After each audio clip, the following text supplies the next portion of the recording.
Hello student, twelfth commerce. अभी twelfth commerce में chapter number 2 final account of partnership हमारा chapter चल रहा है, जिसके अंदर की मैंने लास्ट वीडियो के अंदर अब एवरी सम सभी सम मैं आपको सॉल्व करके भेज रहा हूँ। आपको सभी को सम को अंडरस्टैंड करना है प्रॉपर्ली और अंडरस्टैंड करके उस सम को कंप्लीट करना है। वही सब होमवर्क में रहेगा आपका, ठीक है। तो सबसे इंपॉर्टेंट चीज क्या है, फाइनल अकाउंट के अंदर आपको फाइनल अकाउंट का एक आप देख रहे होंगे स्क्रीन पे, आपको एक वीडियो पूरी फोटो दिखाई दे रही होगी। पूरा बोर्ड भर चुका है हमारा। हो सकता है कि राइटिंग छोटी हो, ना समझ में आती हो, लेकिन बेटा ध्यान रखना अपना फॉर्मेट फिक्स है, कहीं कोई चेंज नहीं है। For example profit and loss appropriation account, यहाँ क्या लिखा है, to interest on capital by net profit by interest on drawing. यानी कहने का मतलब क्या हुआ, फॉर्मेट फिक्स है, इसलिए आपको पता चल जाना चाहिए। और जब मैं सम सोल्व करता हूं, एक एक चीज के ऊपर आप फोकस करो और ध्यान दो कि किस तरह से मैं उस वैल्यू को सोल्व कर रहा हूं, कैसे अंडरस्टैंड कर रहा हूं, ठीक है। तो चलो देखते हैं अभी सम नंबर 11, मोस्ट इंपोर्टेंट सम है। सबसे पहले कोई भी सम स्टार्ट करने का तरीका होता है अपना एडजस्टमेंट। हाँ, पहली चीज इसके अंदर एक थोड़ी प्रिंटिंग मिस्टेक हो गई है टेक्स्ट बुक में, आप चेंज कर लेना। करंट अकाउंट यहां दिया हुआ है, बराबर ना, balance of current account is given here. Salim का जो डेबिट बैलेंस यहां पे दिया हुआ है 10,000, उसकी जगह उसको कर दो 40,000, यानी प्रिंटिंग मिस्टेक हो गई है। सलीम का 40,000 एंड सबाना का क्रेडिट साइड में 10,000, दैट द बैलेंस, ठीक है। अब हम स्टार्ट करते हैं सबसे पहले एडजस्टमेंट, क्योंकि फाइनल अकाउंट का सबसे जो मेन वे है सम स्टार्ट करने का तरीका क्या है, एडजस्टमेंट को खत्म कर दो। आपका अगर एडजस्टमेंट जल्दी पूरा हो गया तो बाकी का सम ओनली 10 मिनट्स, ठीक है। क्योंकि उसके बाद क्या होता है, ट्रायल बैलेंस। ट्रायल बैलेंस में हो सकता है मे बी एक दो साइलेंट एडजस्टमेंट हो, अदरवाइज फटाफट एंट्री हो जाती है, बराबर। इस लेवल पे पहुंचने के बाद अपने को कुछ चीजें तो पता हो ही जाती है फिक्स, कि क्रेडिटर्स कहां पे आएगा, डेटर्स कहां पे आएगा, क्लोजिंग स्टॉक कहां पे आएगा। That means every place is fix here. First adjustment दिया है, Salim withdraw goods rupees 4,000 for personal use. अब यहां पे सलीम गुड्स विड्रॉ कर रहा है 4,000, लेकिन ऊपर सब के अंदर अपने को ट्रेडिंग अकाउंट का बैलेंस दिया हुआ है, नीचे देखो दिया हुआ है ट्रेडिंग अकाउंट क्रेडिट साइड में 60,000। अब ये समझने वाली चीज है कि भाई ट्रेडिंग अकाउंट दिया 61,800 क्रेडिट साइड में। ट्रेडिंग अकाउंट दिया हुआ है, इसका मतलब क्या हुआ कि सब में ग्रॉस प्रॉफिट या ग्रॉस लॉस दिया हुआ है, हमारे सब में दिया हुआ है। लेकिन दिया होने के बावजूद भी हमें सब में एडजस्टमेंट दिया हुआ है। याद रखना, जब ट्रेडिंग अकाउंट दिया हो और उससे कनेक्टेड एडजस्टमेंट दिया हो तो वो कहां पे लिखते हैं, उसके लिए नया बनाया जाता है रिवाइज ट्रेडिंग अकाउंट, ठीक है। तो ट्रेडिंग अकाउंट हमने देख लिया है, तो यहां लिख देते हैं बाय बैलेंस बीएफ 61,800, इतना तो उसका ट्रेडिंग अकाउंट का क्रेडिट साइड का बैलेंस है। कैरी फॉरवर्ड कर लिया। टू विथड्रॉ क्या करते हैं हम, यहां लिखते हैं to purchase minus goods goal by personal use. हो सकता है वीडियो से वहां से आपको ये चीज दिखाई ना दे, लेकिन मैं बोल तो रहा हूं, जो बोल रहा हूं उस पे फोकस करोगे तो आपको दिखाई देगा। क्योंकि इतने बड़े बोर्ड पे आप खुद देख सकते हो, छोटे से बोर्ड पे सब पॉसिबल ही नहीं है। इतना बड़ा बोर्ड होने के बावजूद भी अपने ज्यादा लिख नहीं पाएंगे। Goods goes by personal use 4,000, हमने जगह क्यों छोड़ दी, क्योंकि हो सकता है यहाँ पे परचेज से कनेक्टेड कोई चीज हो ना हो, तो जाने देंगे। यहाँ लिख दिया goods goes by personal use, एक यहाँ पे आ गया। दूसरी इफेक्ट कहां होगी उसकी, करंट अकाउंट में, यहाँ लिखेंगे टू ड्राइंग, किसने किया है, सलीम, तो सलीम की कॉलम में लिख दो 4,000 एंड डैश पूरा। साथ में लिखा हुआ है second, goods of 8,000 purchase at the end of the accounting year which is not recorded, unrecorded purchase. Unrecorded purchase यहां लिखेंगे plus unrecorded purchase 8,000। Second effect creditors में प्लस करेंगे unrecorded purchase 8,000। Third adjustment, prepaid insurance, that means यहाँ लिखो आप insurance premium minus prepaid. Prepaid always क्या होता है? माइनस। तो यहां लिखेंगे प्रीपेड इंश्योरेंस प्रीमियम 400। नेक्स्ट दिया हुआ है from debtors 800 is not recoverable provide 5% bad debt reserve. तो 800 क्या हुआ? बीडी बैड डेट एडजस्टमेंट, एक एंट्री यहाँ पे, सेकंड इफेक्ट यहाँ पे। लेकिन साथ साथ में डेटर्स का बैलेंस देखो क्योंकि उससे कनेक्टेड एडजस्टमेंट है। क्या डेटर्स अपने को दिया हुआ है, डेटर्स एंड क्रेडिटर्स दोनों चीज पता चल गई। Creditors 24,000, creditors 36,800। 800 माइनस करेंगे तो कितना आएगा? 30।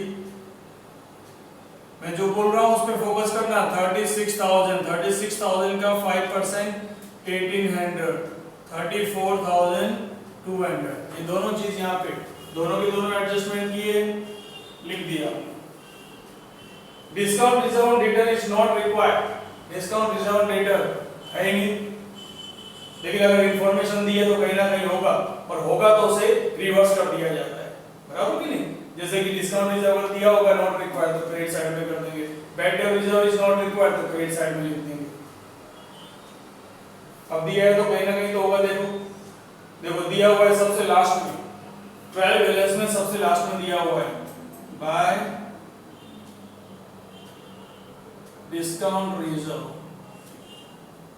बहुत बड़ा है, ध्यान देना, लेकिन सम बहुत बड़ा है, इसलिए मैं जो बोल रहा हूं उस पर फोकस करते रहना। एक एक एंट्री को ध्यान से देखना मैं कहां लिख रहा हूं। आप सिर्फ बोर्ड देखोगे तो कुछ नहीं दिखेगा, साथ साथ में दोनों चीज देखने की, सम भी देखो और मुझे भी सुनो। Provide depreciation on plant and machinery 20% and furniture 5%। अब देखो क्या दिया है, plant and machinery, plant and machine minus debt, furniture minus debt. चलो दोनों का बैलेंस देखते हैं। फर्नीचर दिया हुआ है अपने को, प्लांट एंड मशीनरी दी हुई है 40,000। 40,000 का डेप्रिसिएशन 20%, तो डेप ऑन मशीन कितना दिया हुआ है?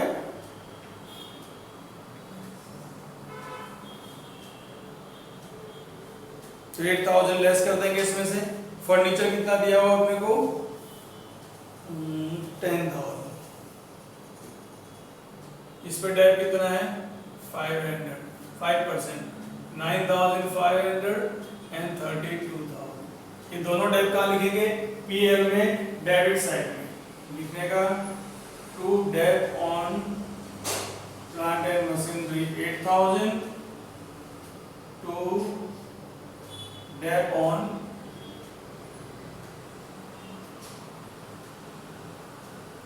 फर्नीचर 500। चलो एडजस्टमेंट हमारे खत्म हो चुकी। अब एडजस्टमेंट पूरा होने के बाद हम क्या करेंगे? अब सम देखेंगे कि बाकी चीज कहाँ लिखनी है अपने को। चलो सबसे पहले शुरुआत करते हैं कैपिटल। कैपिटल जब करंट और कैपिटल दोनों दिया हो तो कैपिटल अकाउंट फिक्स होता है, डायरेक्ट बैलेंस शीट में लिख दो, उसकी कहीं सेकंड इफेक्ट करने की जरूरत नहीं है। 2,80,000। फिर अपने को दिया हुआ है करंट अकाउंट सलीम 40,000, जो मैंने आपको बताया था प्रिंटिंग मिस्टेक है, और सबाना का डेबिट 10,000।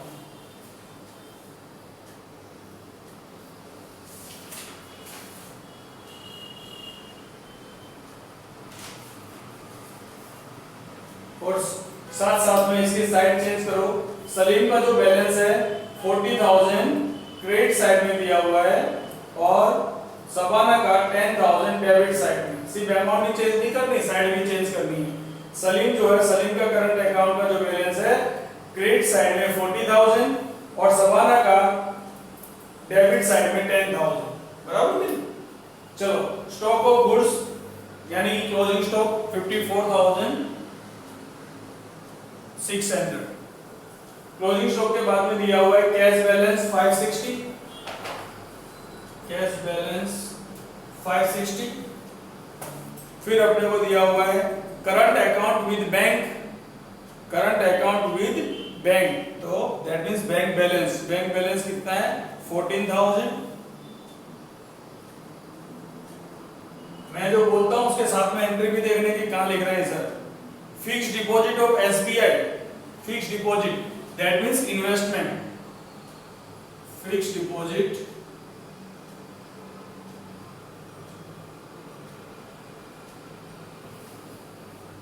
फिक्स्ड डिपॉजिट कितना किया हमने 80,000। उसके बाद दिया हुआ है डेटर्स क्रेडिटर्स ले लिया हमने, सैलरी 37,000,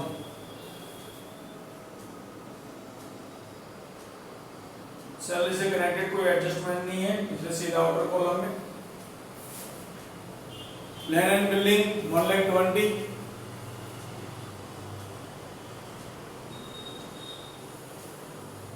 कोई एडजस्टमेंट नहीं है जाने दो। प्लांट मशीनरी हो गया, फर्नीचर हो गया, insurance premium 2,000, insurance premium 2,000 less करके लिखो 1,600। Leasehold machinery,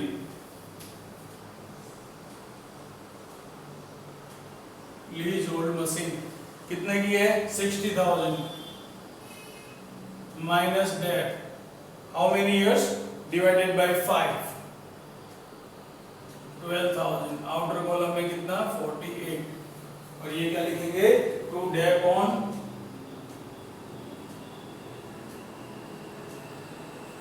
leasehold building, short में समझ जाना LHB, leasehold building.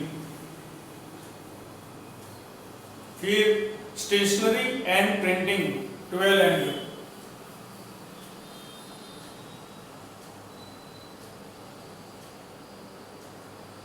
Stationery expense 400।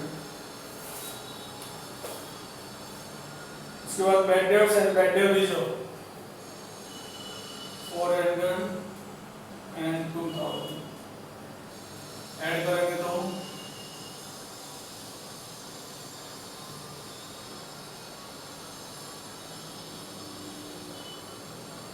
8 + 8 16 0 2 3, outer column में 1,000।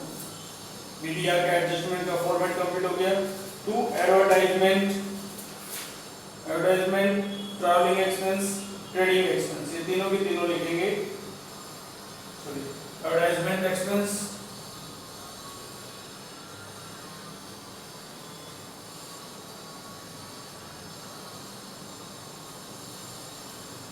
ट्रैवलिंग एक्सपेंस 1,200 एंड 400, सॉरी 4 नहीं 800। ट्रेडिंग अकाउंट हो गया। लोन फ्रॉम सबाना, सबाना सीज partner, loan from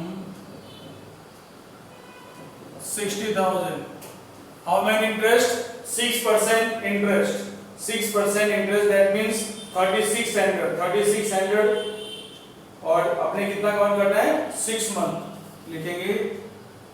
to interest on loan 1,800, outstanding interest on loan 1,800, और discount reserve. चलो भाई, सब हमारा पूरा हो चुका है, एडजस्टमेंट खत्म हो गई। अब टोटल कर देते हैं।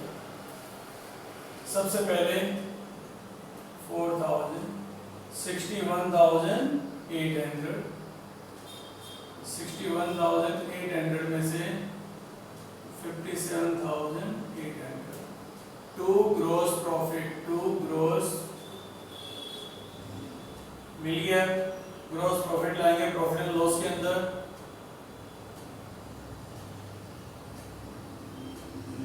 ग्रोस प्रॉफिट 57,800, 57,800 के अंदर हम प्लस करते हैं डिस्काउंट रिजर्व, कितना हुआ total 1,800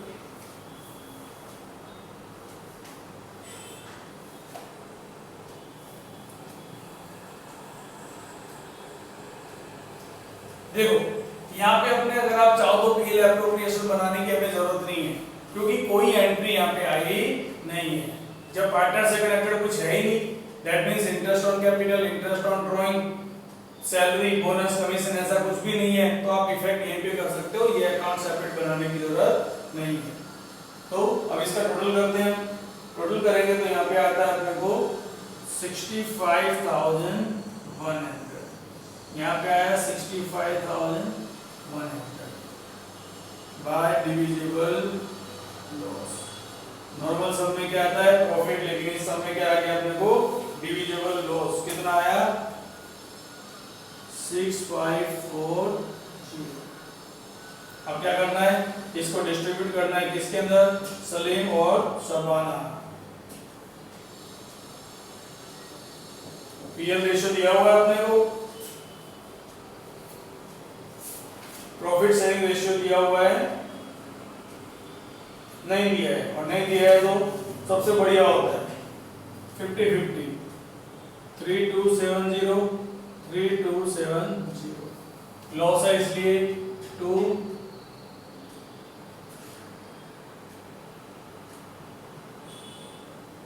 profit and loss appropriation account 3270, 3270। बस अब अकाउंट क्लोज कर दो। देखो इधर कितना है 40,000, इधर 40,000 to balance DF, profit and loss, और इधर 13270, साइड में कुछ है नहीं, 13270 यहाँ बाय बैलेंस सीएफ, ये भी सीएफ ही आएगा 13270। इसे क्या कहेंगे हम डेबिट बैलेंस, और डिफरेंस 32,730। ओके, इस अकाउंट की हमें कोई जरूरत पड़ी नहीं, तो सीधा करंट अकाउंट का बैलेंस आ गया। अब करंट अकाउंट का बैलेंस का ध्यान रखने का, तो यहाँ पे लायबिलिटी जो क्रेडिट बैलेंस है वो यहाँ आएगा, यहाँ किसका आएगा सलीम, सलीम का बैलेंस लिखेंगे 32,730, और शबाना का सबसे लास्ट में करंट अकाउंट शबाना 13270। बस अब सब हमारा कंप्लीट हो चुका है। बैलेंस का टोटल अपने कर देते हैं 32,000 आउटर कॉलम में। रिजर्व सरप्लस में कुछ दिया नहीं है, डैश कर दो। बिल्स पेबल नहीं है, डैश करो। बीओडी नहीं है, डैश कर दो। बीआर नहीं है, डैश कर दो। जो चीजें नहीं दी होती हैं उसको डैश कर देने का, घबराने का नहीं कि हमें कोई मार्क्स काट लेगा या ऐसा कुछ भी, इस तरह का कुछ भी माइंड में लाने की जरूरत नहीं है अपने, ठीक है। टोटल करेंगे 4,06,530, 4,06,500। सम कंप्लीट हो चुका है। या लगभग आपको सम के अंदर धीरे धीरे हर टाइप के सम यहाँ पे आएंगे। कभी ट्रेडिंग अकाउंट के अंदर रिवाइज करना पड़ता है, कभी प्रॉफिट एंड लॉस बनाने की जरूरत नहीं है, कभी अभी ये देखो सबने कहीं पर भी लिखा है पीएल एप्रोप्रिएशन नहीं बनाना, लेकिन अपने को पता चल गया क्यों नहीं बनाना, क्योंकि इसके अंदर कुछ दिया ही नहीं है। और होता तो भी क्या करते अपने, सिर्फ थोड़ा सा स्पेस, ये जो प्रॉफिट आते लॉस आता वो लॉस ट्रांसफर करते यहाँ डिस्ट्रीब्यूट कर, उतना ही सीन यहाँ पे लास्ट में आता है। तो ना बनाओ तो कभी कभी चलता है। कब चलेगा ऐसा, जब उससे कनेक्टेड कोई भी एडजस्टमेंट ना दिया हो तो बनाने की जरूरत नहीं है। तो ये हमारा था सम नंबर 11, ध्यान से देखिएगा और फिर अपने आप सोल्व करना। फाइनल अकाउंट का एक रूल है, फाइनल अकाउंट के अगर टेक्स्ट बुक के सारे सम्स आप कर लेते हो तो आपको एक्स्ट्रा प्रैक्टिस करने की कहीं कोई जरूरत नहीं है। मैं बार बार कहता हूँ टेक्स्ट बुक पे ध्यान दो, टेक्स्ट बुक पे फोकस दो। आपको रिजल्ट अगर बेस्ट चाहिए तो टेक्स्ट बुक कहते हैं 3 बार पढ़ने का, 3 चीज पढ़ने की, क्या टेक्स्ट बुक एंड टेक्स्ट, ठीक है। तो ये हमारा सम नंबर 11। इसी तरह से एक एक सम आपको डेली मिलता जाएगा नेक्स्ट वीडियो में। और आप, क्योंकि हमें अच्छा भी पढ़ना है जो समझ में आए, तो सम पे क्या ध्यान रखने का, मैं जो फॉर्मेट बनाता हूँ पहले देख लेने का। सबसे पहले जब फर्स्ट आएगा तो फॉर्मेट बना हुआ देखिएगा, पॉज करके आप देख सकते हो कि भाई सर ने क्या लिखा था, और दोबारा इसकी पिक में सेंड कर दूंगा, ठीक है आपको, कि जिससे आपको ये पता चले कि भाई ये सर ने सेंड किया है तो ये सम कैसा सोल्व किया हुआ।